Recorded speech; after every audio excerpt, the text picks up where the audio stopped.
tough, so No, you're good. I'm not the best public speaker, so. No, that's fine. This is competitive standards and future. That's awesome. Can you walk us through how the meet was structured? From weigh-ins and rack order numbering, warming up at your own station, to handlers assisting like boxing cornermen. I was supposed to lift on Friday. Gear checks were on Wednesday for early gear checks, so I got there Wednesday evening, evening time frame. Brought all my gear I was going to be using for the competition. That'll be knee sleeves, singlet, shoes, socks, all that stuff I'm going to be wearing. And they checked it. At the same time is registration. So I registered, made sure my name was on the roster, at which point they gave us a name tag on the singlet. They had, on a lanyard that gave us showed our name, athlete, and our shirt size. How did you use the QR code to access rack heights? Did you handle it manually or online beforehand? Right. So after you do your registration, you walk out of the registration area, and on the wall, you have a QR code posted. You take your phone, you scan it, send you to the website, at which point they also have a couple combo racks out there. So you can get your rack height right then and there, plug it in for both your squat and your bench press. As soon as you send it, it goes into the USAPL system for your meet day. So instead of going on weigh-in day to give your rack heights, it's already in the system. What strategies did your handler help you with during your 3 attempts? So my handler was actually my coach, which is the first time she's been able to handle me at a meet, so that was really cool. We were together at Nationals last year, but she didn't handle me. And I guess I already know what I need in a handler, which is really just to tell me when I'm up, load my weights, warm up. But when it comes to the attempts, that's on the lifter. Tell her I can't go more, or I want to go big, or let's just see what happens. So, because everything's written down on a sheet before you go to your meet. You got 3 attempts, but for each attempt you got 3 weights. So if you're feeling strong, you're feeling normal, or you're feeling weak. The biggest thing I can say for the handler is that they think for you. So all you have to think about is the lift. As you're doing the lift, you worry about your cues. So, for instance, your first 2 attempts out of the 3 usually pretty easy, about 90 to 95% of your max. You don't want to have to worry about going to the table and putting in your next number for your lift. That's what your handler is for. Also, a very important part of your handler is they take care of your warm-up space and make sure you're getting your warm-up in. If people are in the way, they let them know, hey, my athlete needs to warm up. And also, your headphones. You can't go out there with headphones on. Oh, okay. So while we're in the shoot, about to go out there, we can listen to our headphones, stay pumped up, and your handler will take your headphones as soon as you walk out. Day 1 was Jen's competition day. What were your impressions of her performance and mindset as a competitor? Right. Jen is very locked in. She's very in tune with her competition and what she has to do, even during training. And so this was our first time going to nationals together. So I'm in an audience, I'm in a crowd, and I'm actually cheering for her because I know that she wants to go get a national record. I know last year she took 3rd, and I was on my sofa watching. This year, I know she's going to take 1st if she gets that national record squat. Day 1 was your competition day. What was your mindset going into that first day? And how did you feel about your own performance? I was not feeling hot. I've done, I think this is my 9th meet. And 9th meet? Really? Yeah. I mean, it might be more. I need to go look. It's a pretty long list. I do 2 meets a year, and I've been doing it about 5 years. Wow. So, yeah, but I knew from this prep compared to other preps, you kind of know, but you also don't want to mentally hold yourself back, because sometimes you surprise yourself, right? And I was just there for the squat, and that was it. On day 2, you switched roles from competitor to handler. What was that shift like for you? Did you enjoy being in the support role after competing yourself? I did, a lot. I've only handled twice before, never national level, of course. It was slightly intimidating, I will say, which is unusual for me. I'm very rarely intimidated anymore. But going back there and just seeing all these huge men, and like just all their coaches slinging weights. There might have been other women back there, but there were very few. If they were there, I noticed one. That was it. But being there and just like helping the lifters, Tony and his friend, it was just cool. It was really neat. I enjoy it, you know. So. Day 3 was spectator mode. What was it like cheering on friends, relaxing, and soaking in the atmosphere? For me, it was a relief to know that I had already done something that I came to do.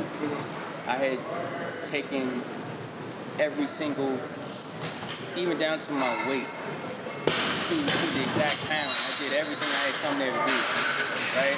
And so now, I wasn't nervous going into my meet, but now I can really tune into what my other people are doing. I don't have that in the back of my mind, you know? And so even that day, I also was giving some motivation to my friends who ultimately, all of them, either placed first or second and got world invites. That was probably my favorite part.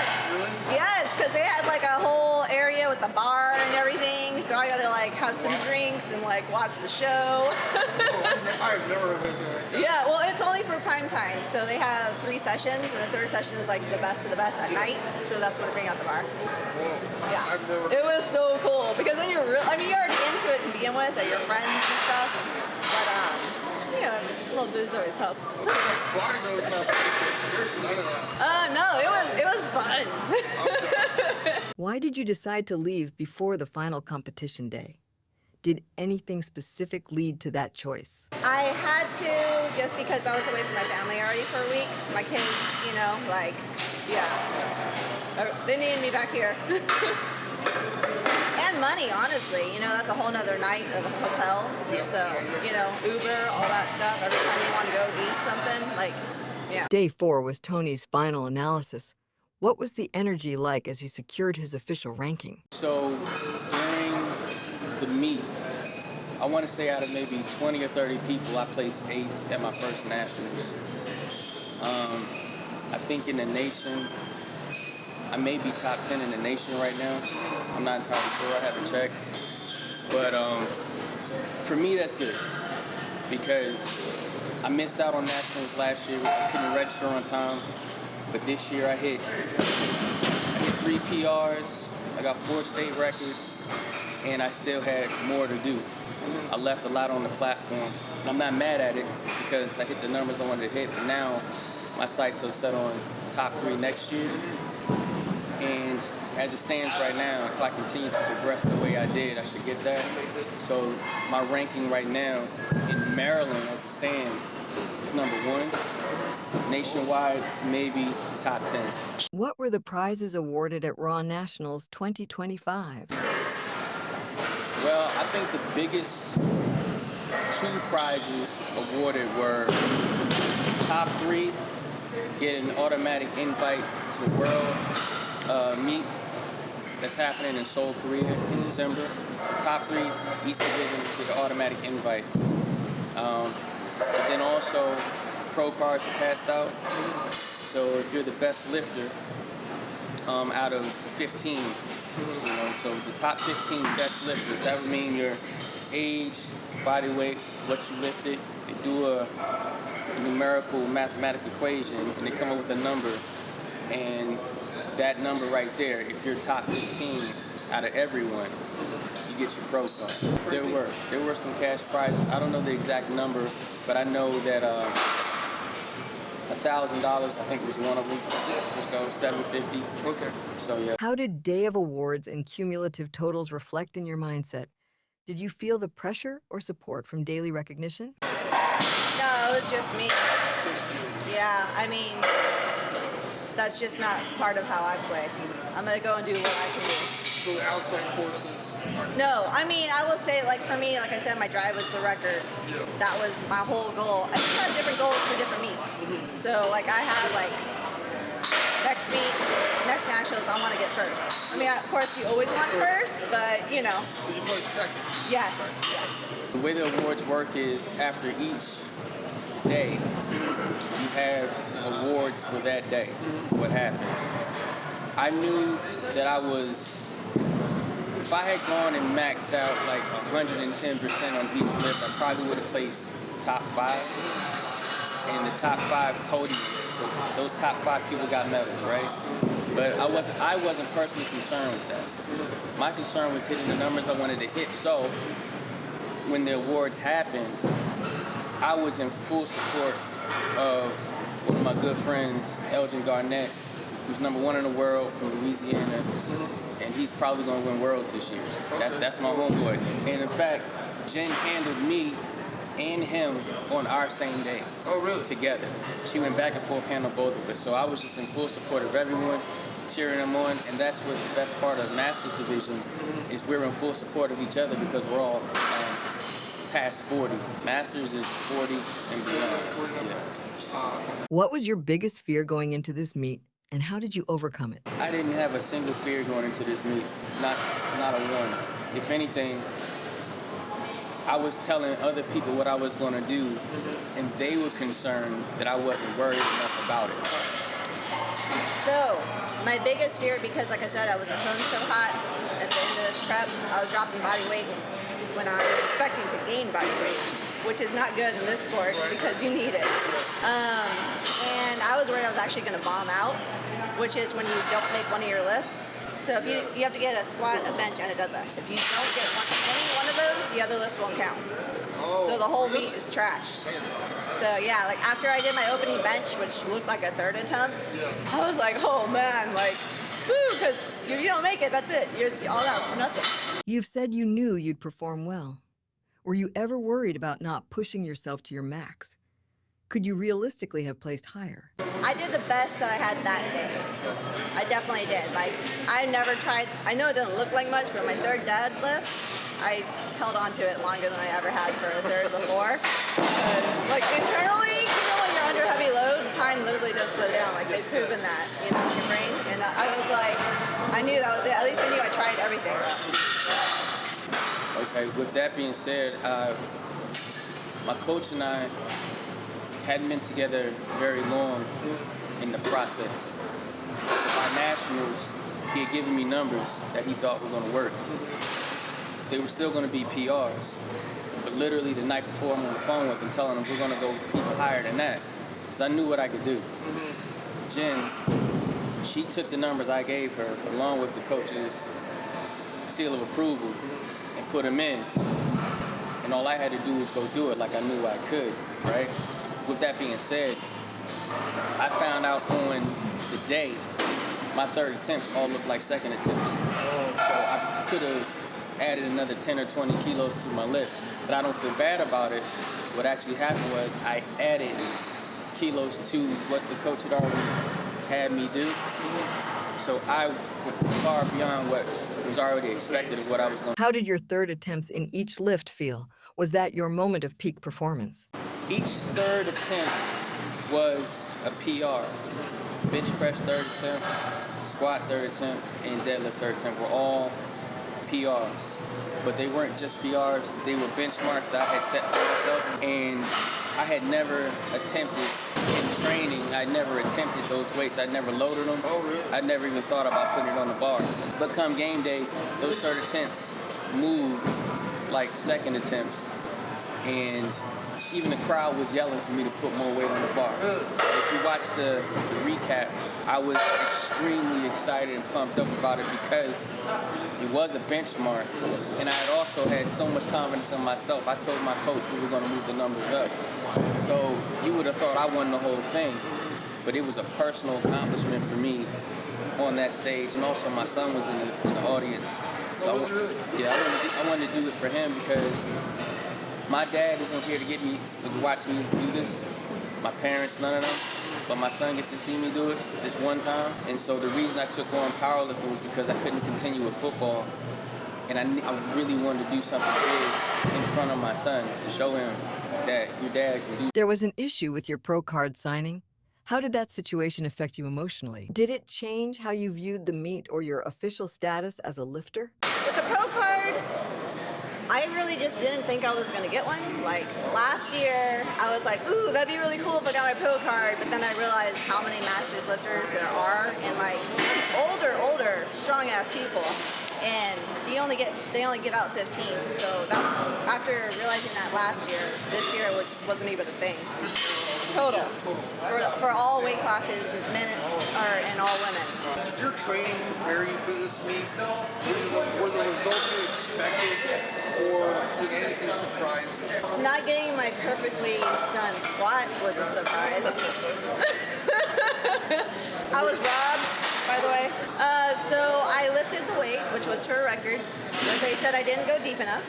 But if I look at the 3 videos in comparison, I did the same thing. If they were going to tell me I wasn't deep enough, they should have told me on my first and second attempts. So you don't judge harder on your third lift just because it's the third lift. And being in a rough myself, I wouldn't do that. And you're not supposed to.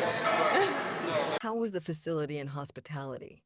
Such as handlers, gear checks on Wednesday, Hilton Garden near the airport, meal situation, support logistics. It was good. I liked it a lot. I do wish the hotel that was recommended was closer, because there were a lot of hotels closer that I didn't even look at because they weren't recommended. Yeah, which was ended up being pricey because every time you wanted to go to the venue, it was like, $30. Then I stayed in the same hotel, which is about 5 or 6 minutes from the convention center. In our hotel, we had downstairs. They had a little spot you can eat. Every night I was eating ribeye steaks, trying to keep my calories where I wanted them at.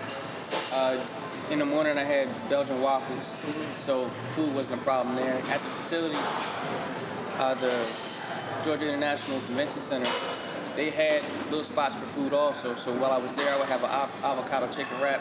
So I'm constantly eating because my body weight, I'm right in the middle of my weight class, so I can afford to eat. Yeah, but we had to pay for it, but it was still there. That's awesome. And so with that being said, that was great. The handlers, this time around, I didn't see anyone.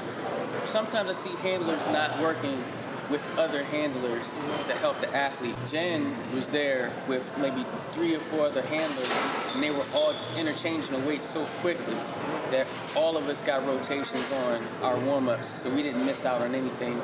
The staff that was there, they allowed us to move freely as long as we had our credentials. No problems there. Weigh-ins were quick. They were efficient. It's just one of those things where it's still a powerlifting competition, so you don't have a lot of room to move back in the area. You got to get there quick, set up your, what we call a campsite, and then you just help each other out. What's a campsite? Campsite is when you put your bag down, you put your seats down, your food, you open up all your stuff, and that's your campgrounds. That's it. That's where you're camping out at. Did your training prior to Raw Nationals hit the marks? Were your results a confirmation or a surprise? Not a single thing was a surprise. Everything I did during training, I put it like this. Me and my coach did 2 meets together. Okay. The first one was the Arnold Classic. Everything went bad. It was bad. But then that same day that I did the Arnold, I was still very happy. Didn't hit my numbers at all. We had a talk for like 2 hours, and we went out to eat. So me and my coach dynamic went from coach, athlete to a more personal level. And from that moment, the switch got turned on. Our phrase is, we got somewhere to be. From February until June, it was all business. And every single lift, whether heavy, light, medium, didn't matter. I attacked it as if I was trying to end the world with those lifts. So when game day happened, it was just another training day for me, but I was allowed to really just get into it more. How do you and your coach work together? Well, we check in with each other every Friday. I text her, let her know the whole body weight thing.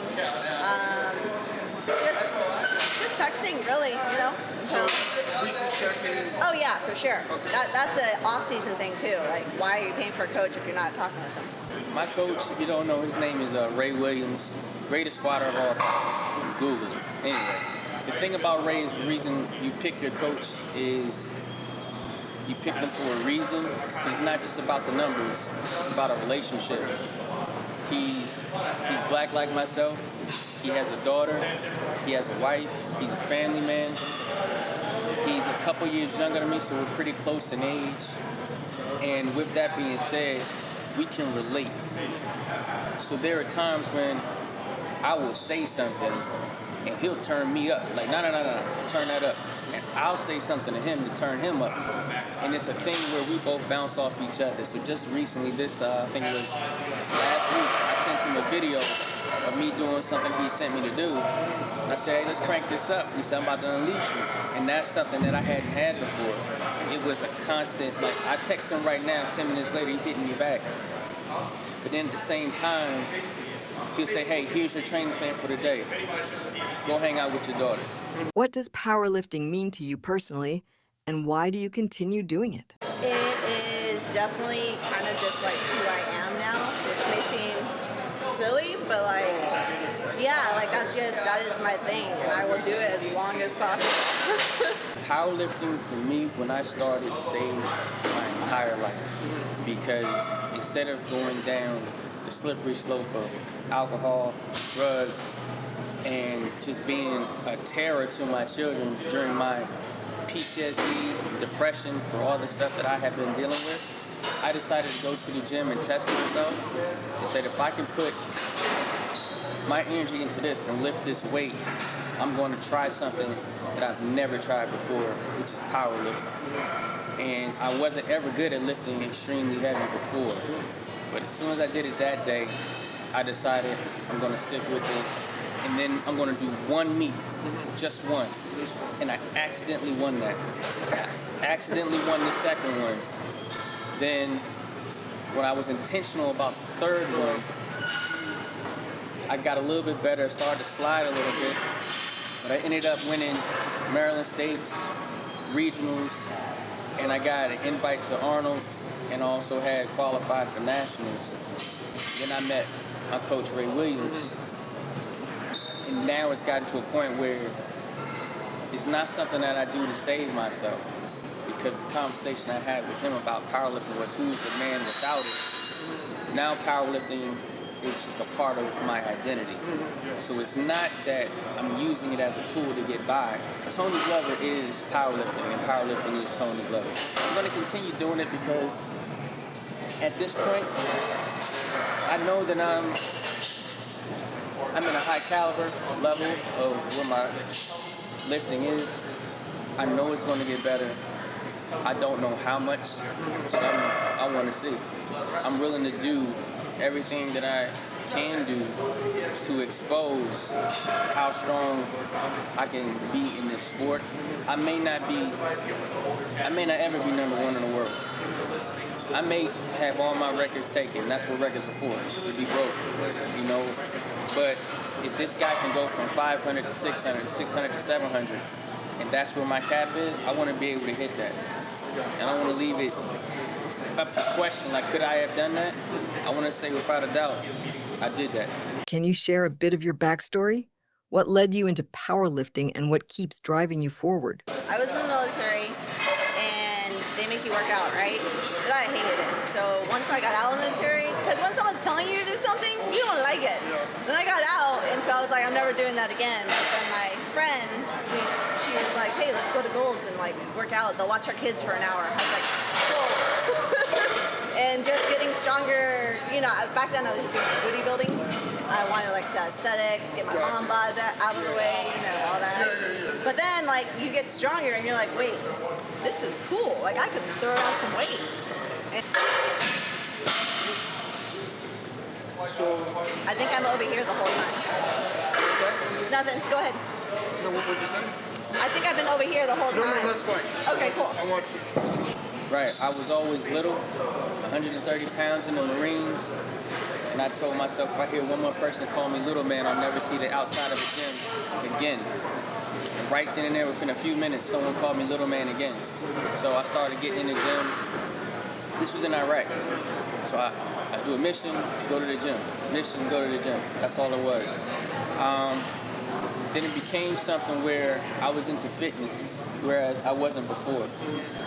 Time goes on, I have a family, Iraq, job, all that stuff going on. But then it all went away. The job went away.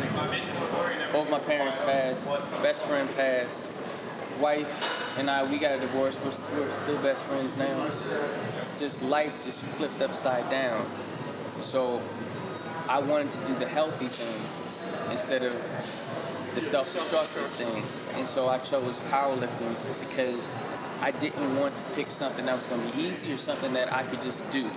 I wanted something that I'd have to work at.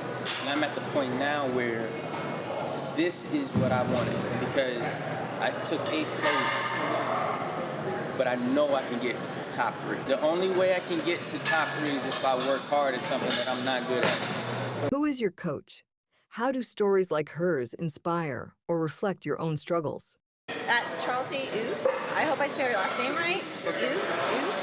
Yeah. I've been doing this for 5 years, and I've seen others get injured, but I've seen them keep going. And so, you know, like anytime you have a setback, it's like, that's just part of it. You referenced Ray Williams.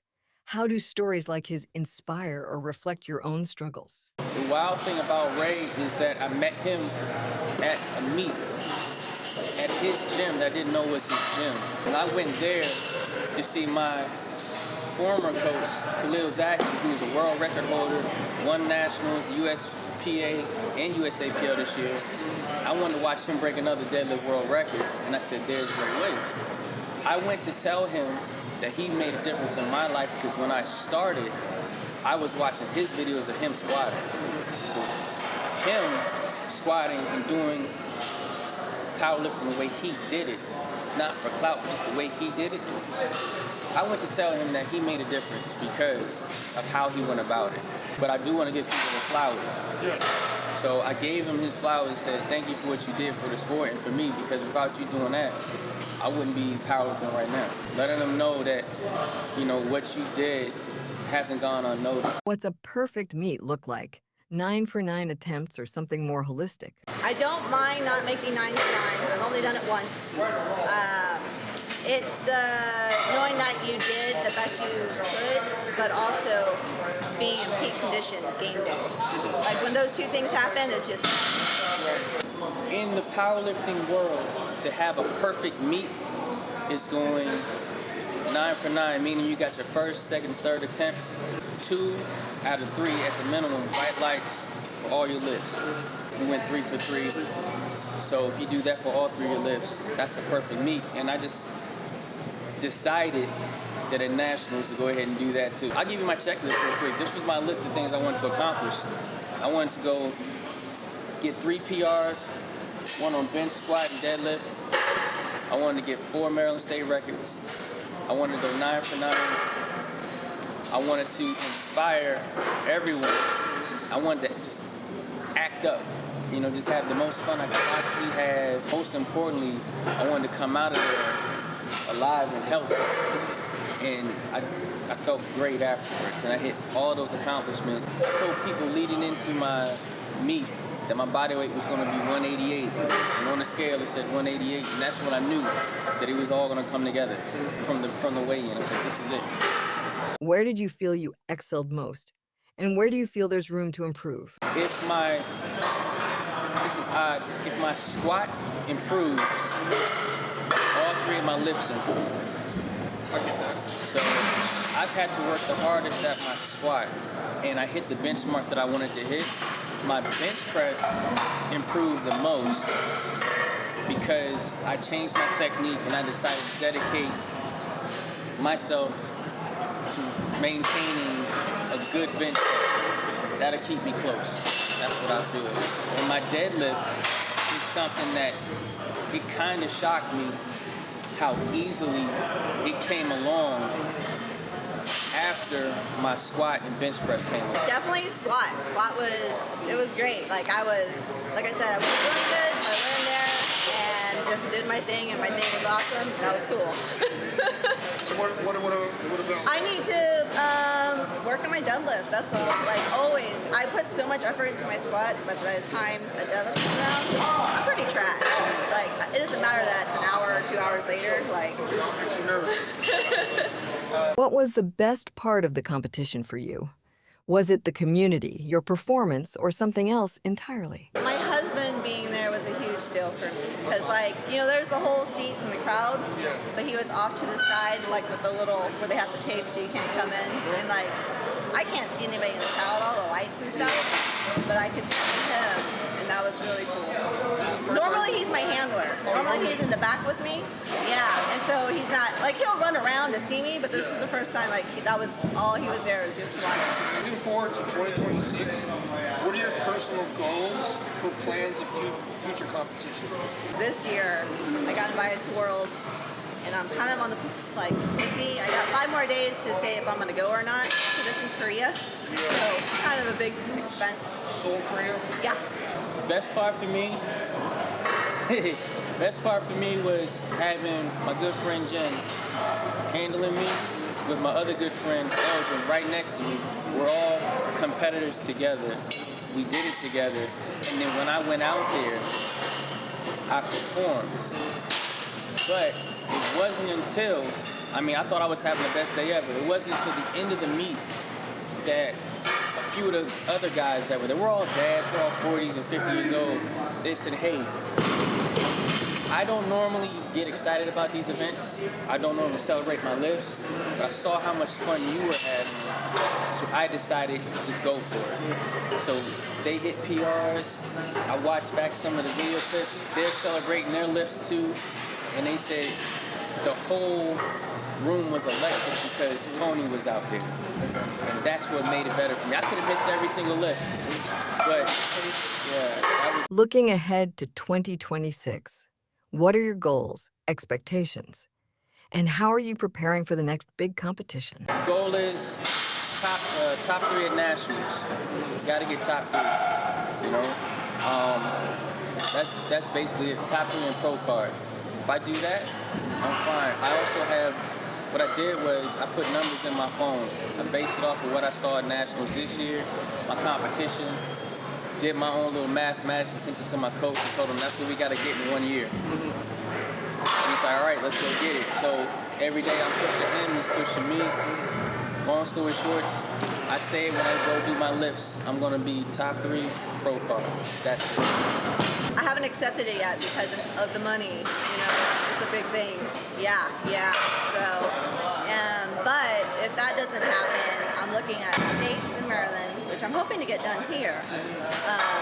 And then, of course, nationals. Those are probably my only meets next year. Because I'm a 2-meet-a-year type of person. More than that, and you're just trashing yourself. All right, is there anything you want to add? I just love this sport. That's it. All right, thanks, man. All right. I'm sorry if I'm out of frame the whole time. I didn't realize it till later. No. So I think I'm over here the whole time.